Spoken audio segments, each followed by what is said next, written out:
Hello everybody, my name is Kara, and today I'm here with part 2 of my November wrap-up. I will link part 1 down below if you haven't seen it, and let's get right into it because I have quite a few things to talk about. The first thing I finished in the second half of November was Ada and the Engine by Lauren Gunderson. It's a fictionalization or a dramatization of the life of Ada Lovelace, who was originally most famous for being the daughter of Lord Byron, but today we're starting to know her more for her incredible contributions to mathematics and science and computing before there was such a thing as computers.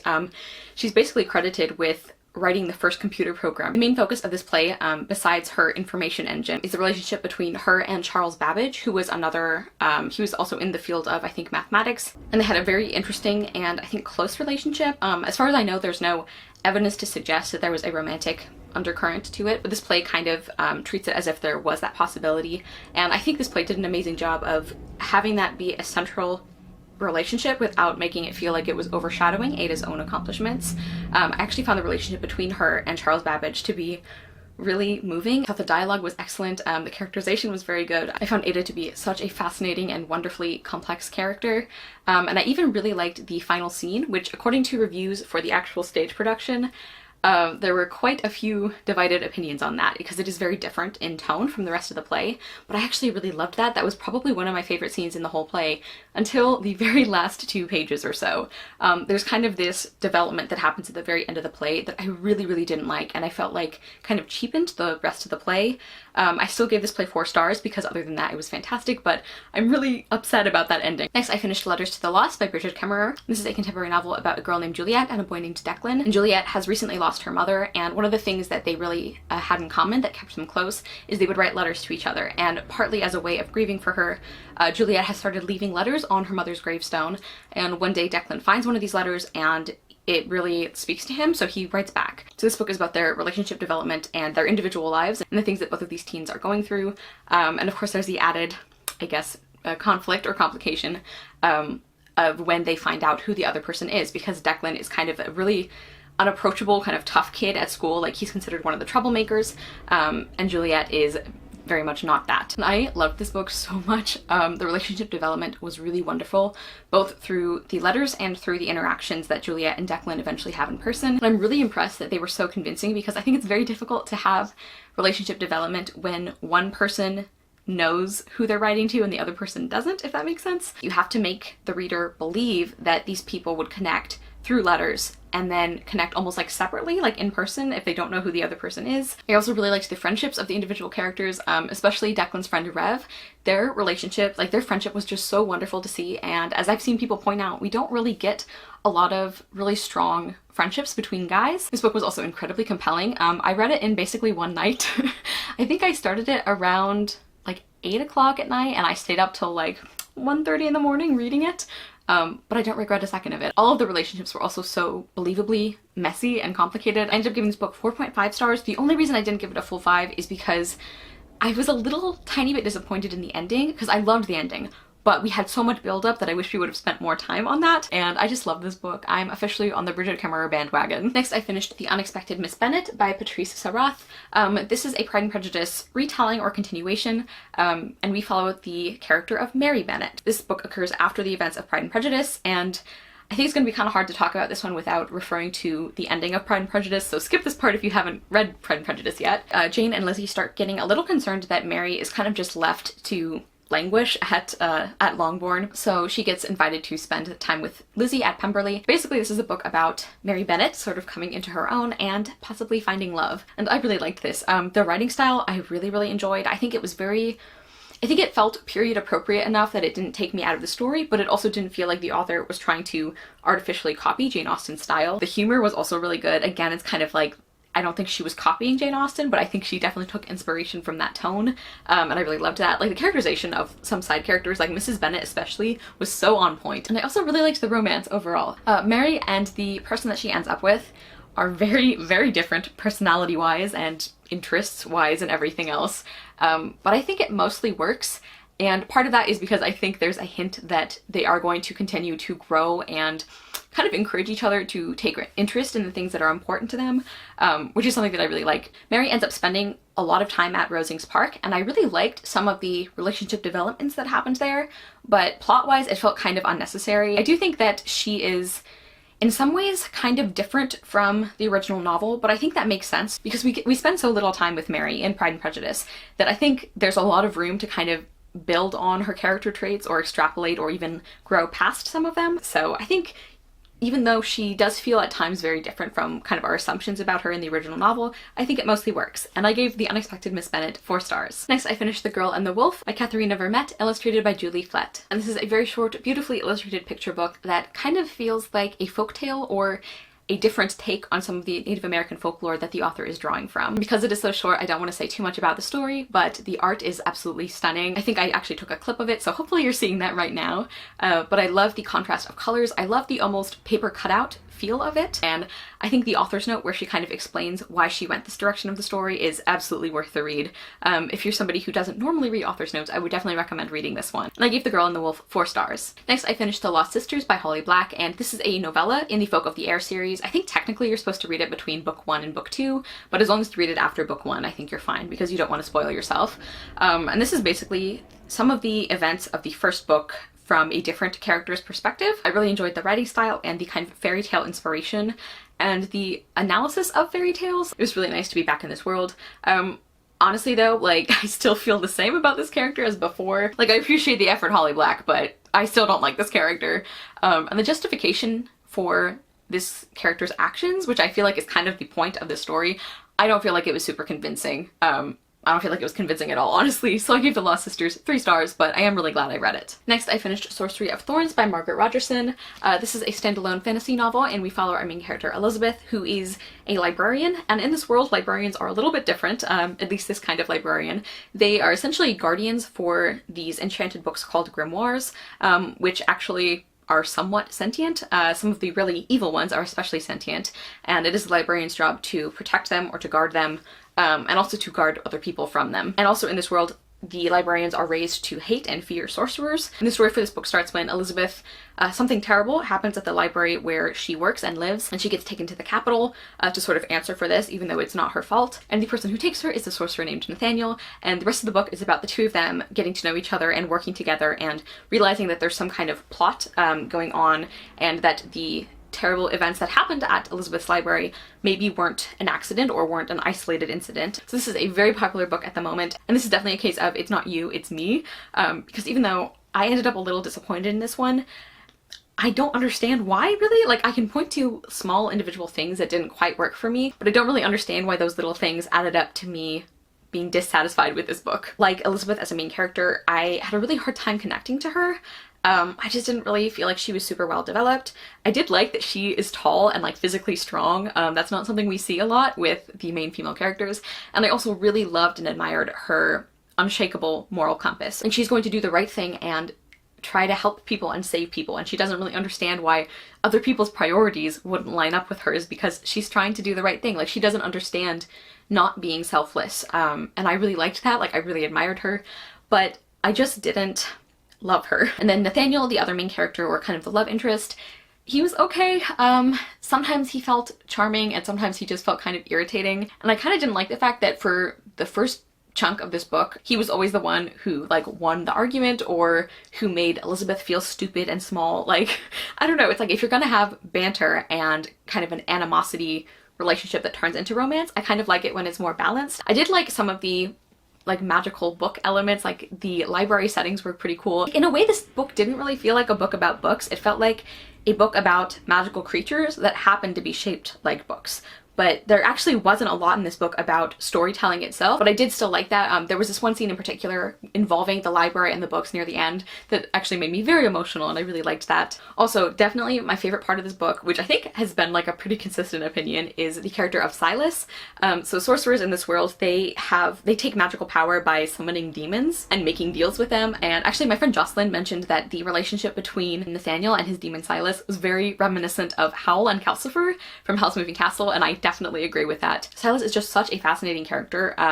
Like, you're trying to figure out what his motivations are and whose side he's on. I just think he was such an interesting character and such an interesting way to explore morality and how much people can change. The thing that I didn't really like was the plot itself. Like, the whole story, it felt kind of boring, but it also felt like too much was happening. Like, I just didn't really care about the direction the plot went. Like, it kind of felt like every time the path forked, we took the less interesting fork, for me personally. So that's another thing where it's like, I don't think this is the book's fault. I think for whatever reason, this book just didn't click with me. I gave Sorcery of Thorns 3 stars. Next, I finished Sleeping Giants by Sylvain Neuvel. This is a science fiction story that is told in like interview format.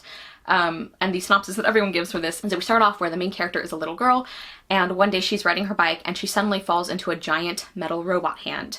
And then we flash forward to her being grown up, being an adult, and she is a scientist, and now she is studying this robot hand, where it came from, why it's there, like if there's other pieces they can find, bringing in other characters to work on this project.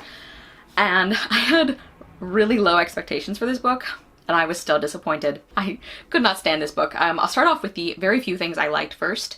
I think considering the interview format, the characters were better developed than I expected them to be. And then the format itself, when I looked up the negative reviews that were available, one of the main complaints seemed to be the interview format, that was very distancing and it was kind of irritating. And while I can definitely understand that, I actually really liked the interview format because it made this book a lot quicker to read. And I would have hated to spend any more time reading this book than I had to. Now for all the things that I didn't like, even though the characters were a little more interesting than I was afraid of, you know, based on the format of this book, I still think the characterization and their consistency wasn't very good. Like, there were all these informed attributes about the characters that we never actually saw.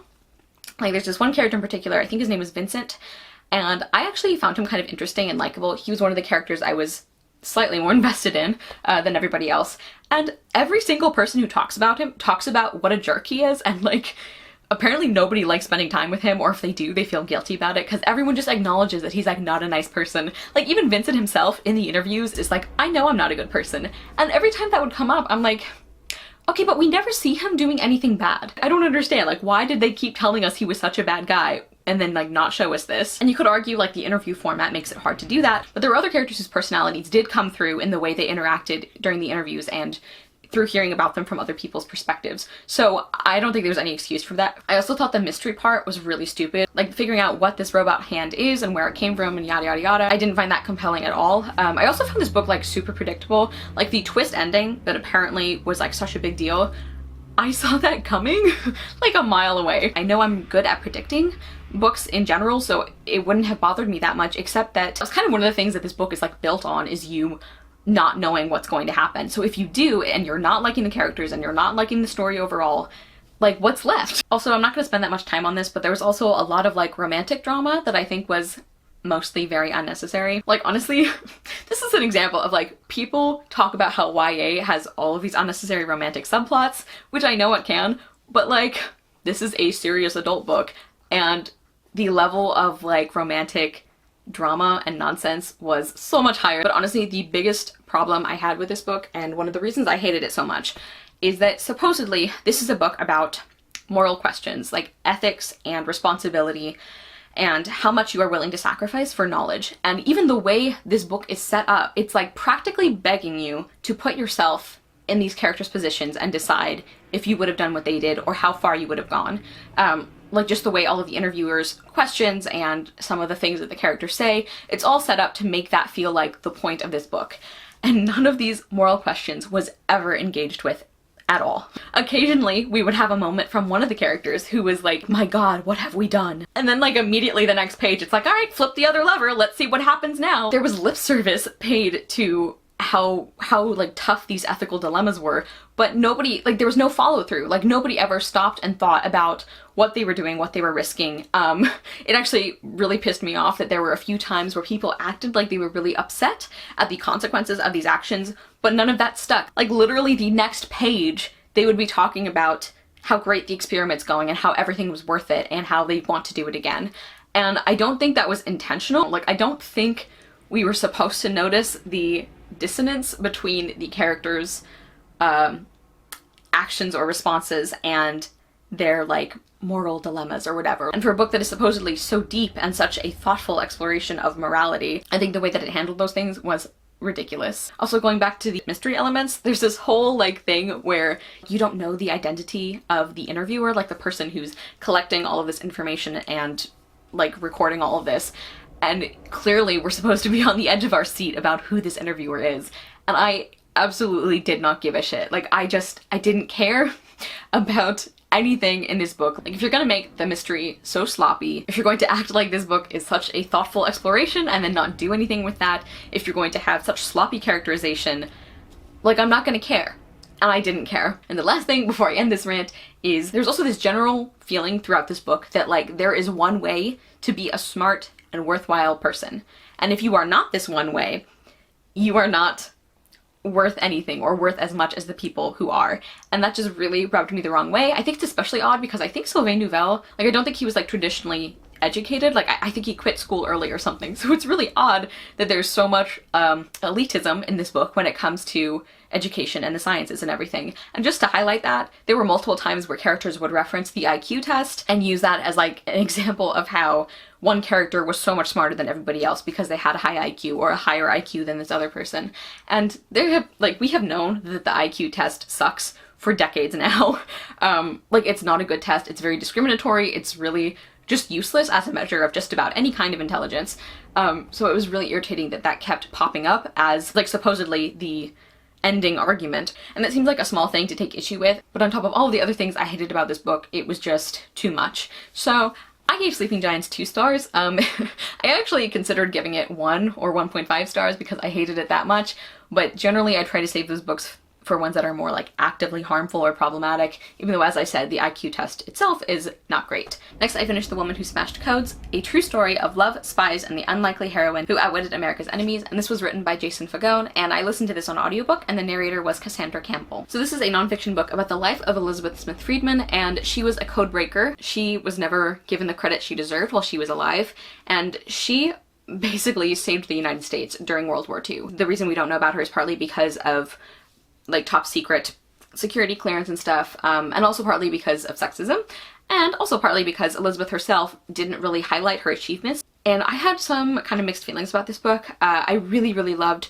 learning about this amazing woman who we owe so much to. I mean, the number of lives that she saved through her decoding work is just unfathomable, almost. And something else I found super interesting about this book was the focus on South America and how the United States interacted with South America during World War II. I wasn't really aware of how vital our code-breaking victories were when it came to countries like Brazil. Like, I knew that there were Nazis operating out of South America, but I didn't realize that it was such a huge part of World War II and that Elizabeth Smith Friedman's success there was such a big reason of why the Allies eventually won the war, and especially why the United States managed to survive the war. I also really liked learning more about her and her husband's relationship, William Friedman. He was also a fantastic codebreaker, and generally if people knew about either of them, they knew about William. And just, like, their relationship and the way they really supported each other and inspired each other was really, really wonderful to read about. I do think the code-breaking elements themselves of this book were a little hit or miss, because it was very interesting what I understood of it, but I think hearing someone describe code-breaking to you, it was very confusing. I think I actually would have gotten more out of this book if I had read it physically. And you guys know that audiobooks are just difficult for me in general, but I think especially with something like this, I really would have benefited from having the physical text in front of me, especially because they're using, like, they reference, like, extra examples provided in the book, and of course I didn't have access to those, but the narration itself, like, Cassandra Campbell did an excellent job. I think she read it really well. However, I did have some serious complaints about this book. One of them is, like, we spend so much time at the beginning on Elizabeth and William's time with George Fabian, who was, like, this really eccentric, weird multi-millionaire, and while they were on his estate, like, doing experiments for him and stuff, that is where they got their preliminary training in code breaking, and it's also where they met each other.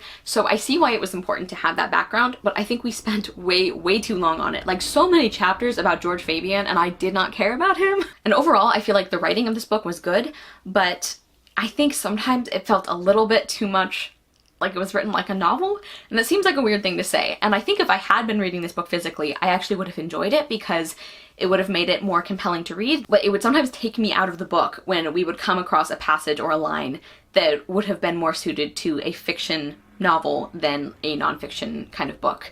And especially I noticed this with the way that Jason Fagone would kind of do, like, gotcha moments or, like, plot twists almost, and it just really rubbed me the wrong way. So, like, with George Fabian, for example, you start out and you kind of think he's eccentric and a little weird and strange, but not, like, harmful. And then a few chapters later, it's like, oh, by the way, he was, like, sexually harassing Elizabeth, and she was always super uncomfortable and she didn't feel safe with him.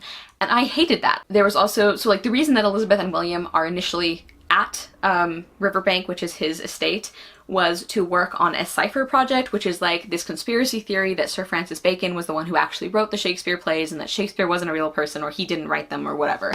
And that has been definitively proved to be false. And it just really bugged me the way that the way that Jason Fagone wrote that initial few chapters on that as if this were a real thing. And I understand he was probably trying for dramatic tension. He was probably thinking like, in a nonfiction book, you have to take the dramatic tension where you can get it. But just the way he would do this with factual evidence, like the way he would write in a way that almost obscured the truth, I really, really didn't like that. It was a very, very mixed bag for this book. I think I gave it 3.75 stars, but I am really glad I know who Elizabeth Friedman is now, so that's something. Next, I finished The Girl the Sea Gave Back by Adrienne Young, and this was a buddy read with my friend Alana from The Awkward Book Nerd. Even though this is set in the same world as the author's previous novel, you are supposed to be able to read this as a standalone, but I honestly don't think that's true, because I think that if you haven't read the previous book, you probably wouldn't care about a lot of the stuff happening in this one, or you wouldn't have the emotional connection I think you would need. But I realize I haven't told you what this book is about yet, so we follow two main characters, Tova and Halvard. She thinks she was abandoned as a young girl, and another tribe took her in, and she has the ability to tell the future by casting stones. And then the other perspective character, Halvard, he is from a different tribe, and honestly I can't remember what his main motivation was. I think it was mainly that his tribe and another tribe were possibly going to go to war again, and this is after they had actually finally achieved peace. So I really didn't like this. As I said, I found this super confusing, and part of that was like we get introduced to so many characters at the beginning, but there's no characterization done. Like there's no like differentiation between these. Like I could not remember who these people were. I mean, we were like 100+ pages in and like somebody would die and it was supposed to be really upsetting, and it's like, I'm sorry, but I don't remember which one you are. Tova and Halvard, it's set up like their stories are going to intersect, and these two don't even meet like permanently until the book is almost over, and it is so irritating. Another thing that was annoying about that is like the repeat scenes. Let's say like you end the scene on Halvard and then Tova's chapter would be next,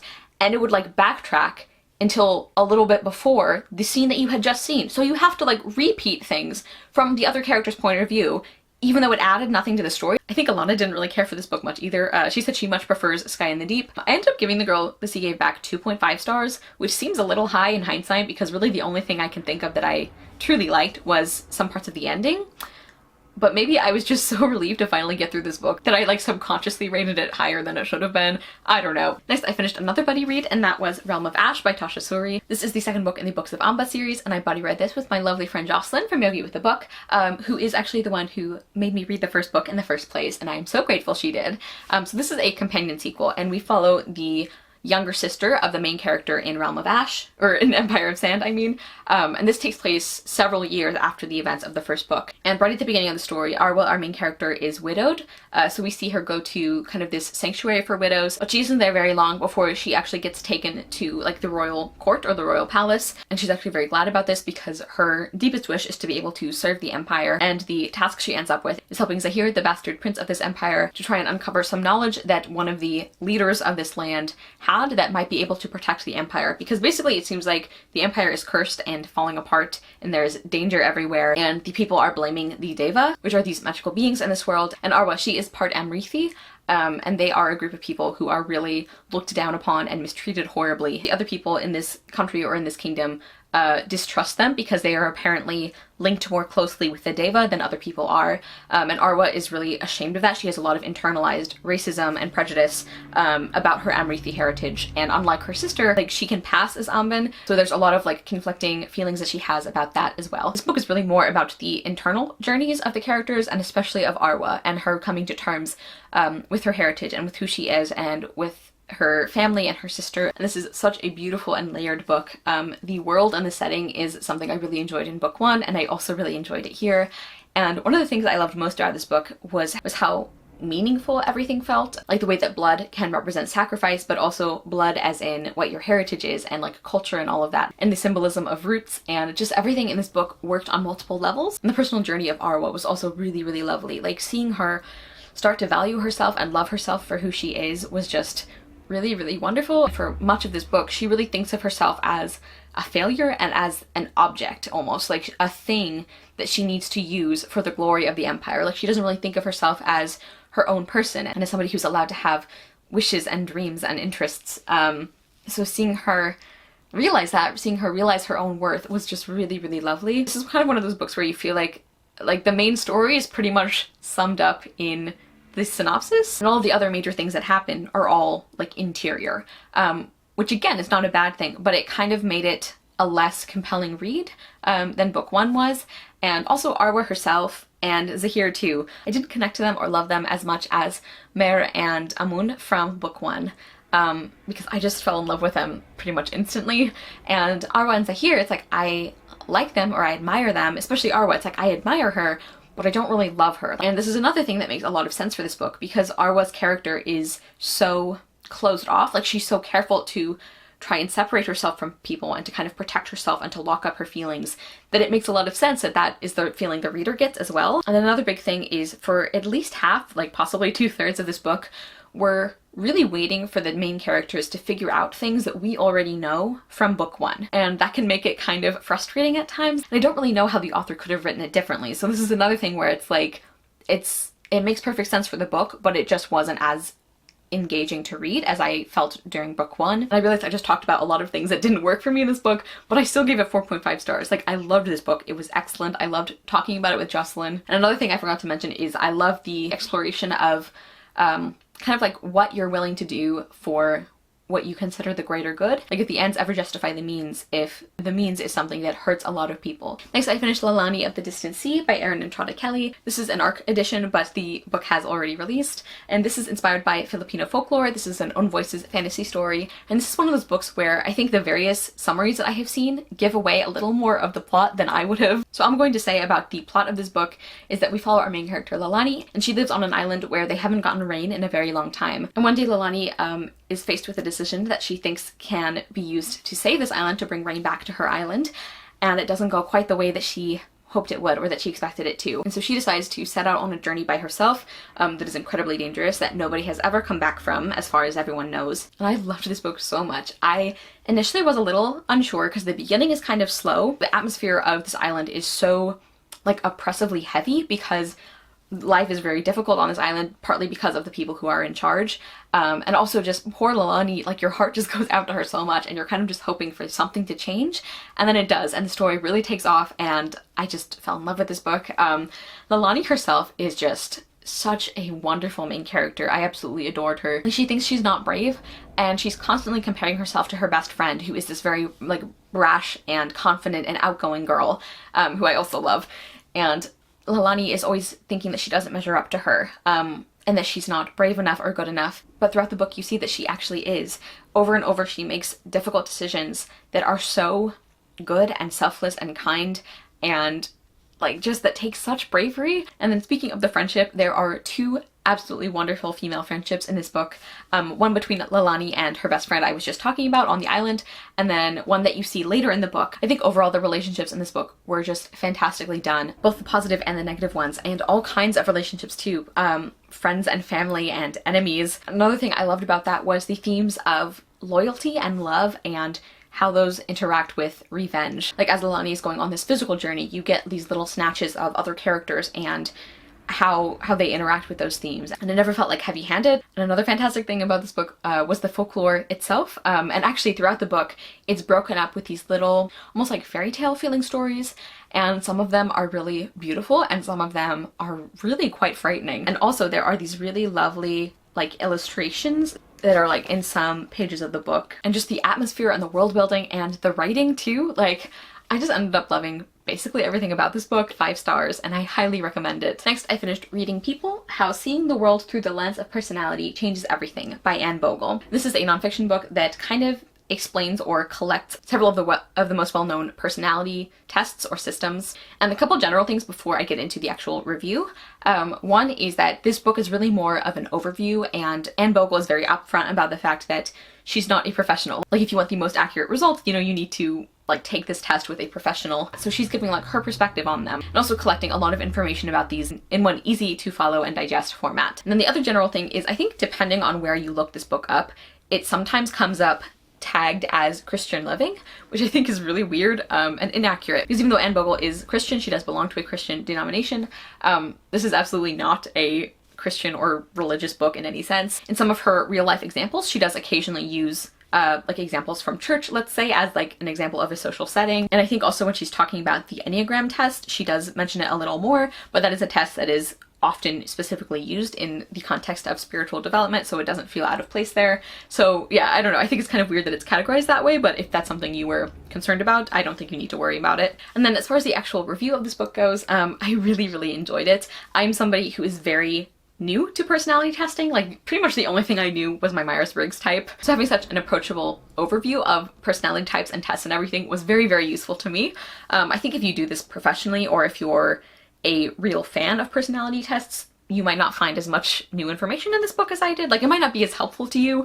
And one of the things I think it was best for was directing me into the places that I wanted to do more research. So like, I would read her descriptions of various types, like let's say for the Enneagram, and I would kind of get an idea of ones I think I might be, and then I would go online and do more research. I also really liked the conversational tone and the personal examples that she used. Actually, one of my only criticisms of this book is that I wish she had done a few more of those personal examples, because I found those to be super helpful, like when she would describe what one of the personality types looked like in action. I think that Anne Bogle has a really good perspective on personality, because she writes about the fact that knowing your personality type doesn't like give you permission to do whatever you want and then blame it on your personality type, which is something I really like. And she also acknowledges that like people can change, and she also makes a huge point out of the differences between like personality types, like tendencies that we have, and actual behavior, and also actual like traits that we develop and that we really work to nurture in ourselves. Like, personality doesn't like fit you into a box and say that you can explain an entire person by knowing their personality type. And I feel like she did a really good job of explaining that. So I gave Reading People 4 stars. Next I finished Keeper of the Lost Cities by Shannon Messenger. This is the first book in a middle grade fantasy series. We follow our main character Sophie, and she's always been able to hear people's thoughts, and she doesn't know why. And then one day she finds out it is because she's actually an elf. So she gets whisked off to a magic school with all the rest of the elves, and pretty soon Sophie starts realizing that there are some things that people aren't telling her about why she has these abilities, where she came from, who her family are, and things like that. And so the book is about her really trying to figure that out, and also as she adjusts to this magic school and starts to make friends and get to know people. And I enjoyed this so much. I really liked Sophie as a main character, and I really liked a lot of the side characters and the friendships she starts developing, and also the family relationships I think were done so well. Like the family that Sophie stays with while she's going to this magical school, I think their relationship was so messy and complicated, but really beautiful and heartbreaking at the same time. I also really liked the magic in this book, and I just had so much fun reading this, and it was also super compelling.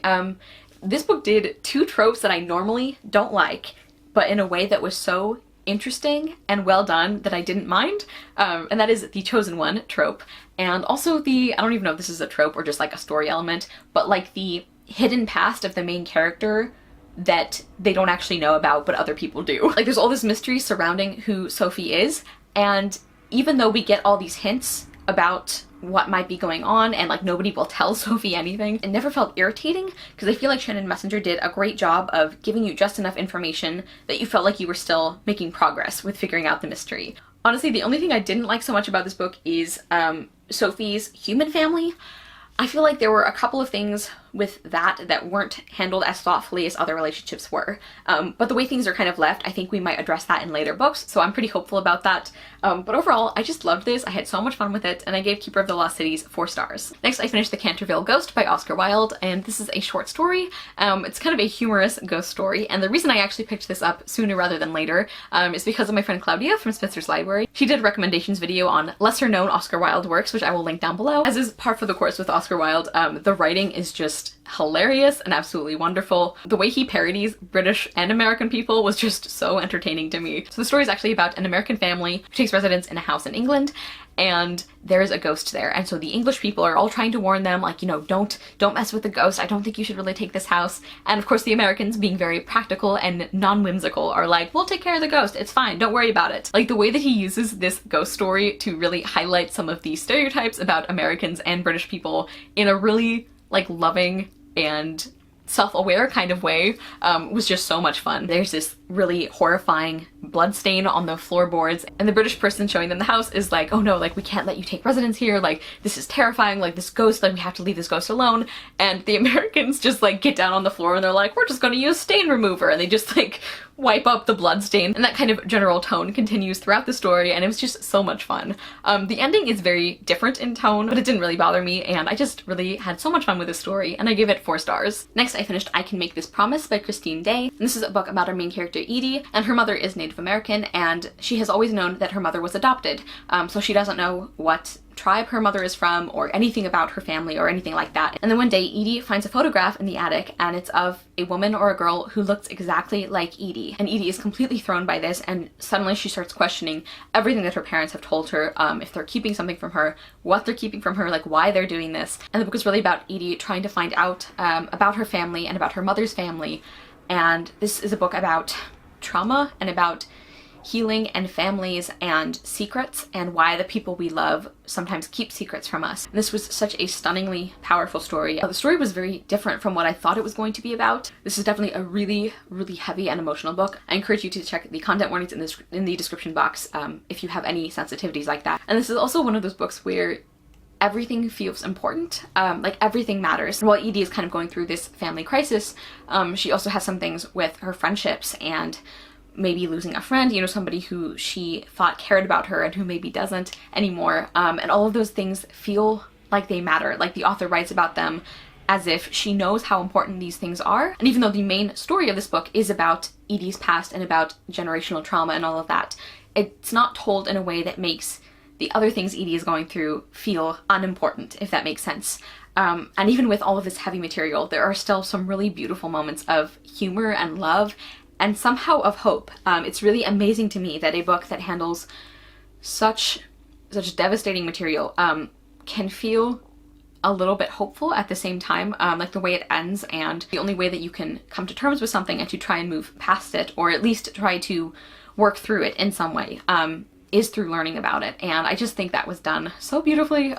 This book made me cry a lot near the end, and I gave I Can Make This Promise 5 stars. And finally, the last book I finished in November was The Widow of Rose House by Diana Biller. And this is a kind of adult mystery romance novel. We follow our main character Alva, and she is a widow, and we know from pretty early on that her marriage was really horrible, very abusive, and she has come back to New York City, and she's bought this old house that is rumored to be haunted. Alva has a talent for interior decorating and kind of design, and she wants to use this house as kind of a sample for a book that she's going to be publishing about interior design and making it accessible to women of all social classes. And then the love interest is Dr. Samuel Moore, and he is a very famous scientist. His whole family are famous scientists, and his path crosses with Alva's when he finds out about this house that she has bought, because Sam is very interested in ghost stories and in actually trying to study a ghost. And eventually Sam and Alva end up working together, try and figure out if this house is actually haunted. And unfortunately we're ending this month on kind of a downer, because I was very disappointed in this book. As usual, I'll start with the things I did like. I actually did really like the mystery subplot, like the ghost story and all of that, even though some parts of it were very confusing. I also thought some of the banter between Alva and Sam was really entertaining or really fun. I also thought Sam was pretty sweet most of the time, except when he wasn't, which we'll get into later. And I also really, really loved Sam's family, like their whole relationship, and some of the side characters I actually thought were much more interesting than our 2 leads, unfortunately. But the thing that really impressed me the most about this book, and the reason I actually bumped the rating up a little bit, is because of the really thoughtful handling of abuse and of trauma. Alva's past and the horrible things she suffered at the hands of her husband. Like, they're not glossed over, they're handled in, I think, a very sensitive and compassionate way, and I was just very impressed by that. Unfortunately, I really didn't like a lot of other things about the book. So one thing I absolutely hated about this book was the implied treatment or viewpoint on other women. Basically any women who were not the main character or the love interest's sister or immediate family. And the way that these 2 men referred to their other romantic relationships or other women that they had been involved with, I just absolutely hated that. And Sam himself is a character I have such mixed feelings about, because on the one hand, he was incredibly considerate of Alva and of what she had gone through and how that has changed her opinion of romantic relationships and of men in general. But then he would also do things like act like Alva is the only woman who is worth anything. I guess that's supposed to be romantic, because it's like the 2 of them supposedly have a love that is more powerful than any other relationship they could have had. And it's like, I'm fine with an author like convincing us that these two people are the perfect match for each other. Like, I like that. But you don't have to do that by dragging other women down. And I also really, really hated the romance. I just personally really don't like romances where it starts out very one-sided and you're just waiting for the other character to catch up.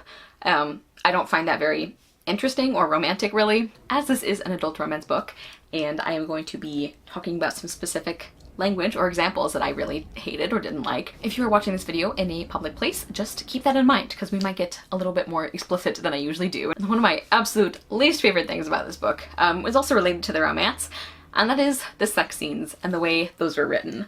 I think I've mentioned before how I am extremely picky when it comes to sex scenes, and I also feel like those are things that are so very much based on personal preference. I don't even know how helpful it is to mention them in a review, but I'm gonna go ahead and do it.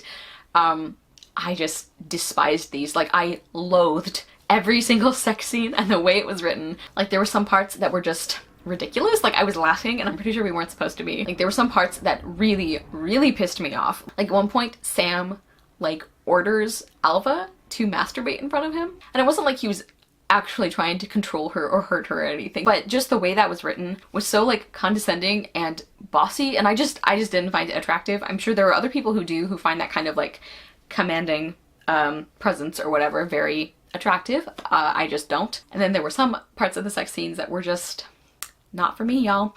Like, you know what would be really, really great is if I never, ever again have to see someone's vagina described as a sheath.